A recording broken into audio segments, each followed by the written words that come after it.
First letter. It makes me happy to imagine that you, now a teenager, are reading this letter.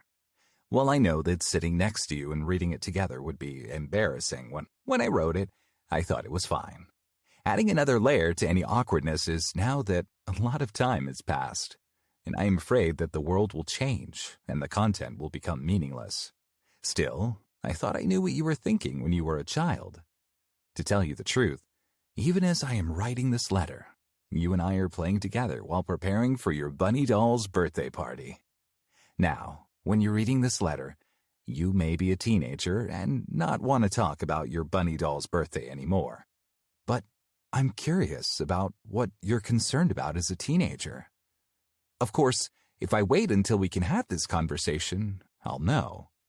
But I'm writing this letter while you're still a small child, so it doesn't seem like an easy problem to solve. It's hard to guess, but giving up isn't in my vocabulary. Rather, my method is to collect all possible ways, even if they are imperfect, and choose the one I think is the best. So I thought of two ways. The first was to remember my own teenage years. It may be hard for you to believe, but I was also a teenager once. I thought that if I could remember that time, I would be able to understand you now, even if times were different back then. The second is to ask another teenager right now. I think the troubles they have may be like yours. So the teenager's trouble list I got is roughly like this: concerns about studies, worries about the future and one's aptitude, family discord, and problems related to dating and relationships with friends when you get a little older. I was lucky enough to have good parents and no family conflicts.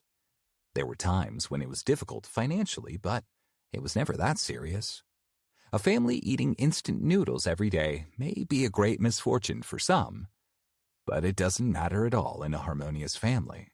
I had a few problems with my friends, but I don't think anyone at school bullied me. But if that happens to you, I encourage you to talk to your mom and me. All that remains is to worry about your aptitude, future, and studies.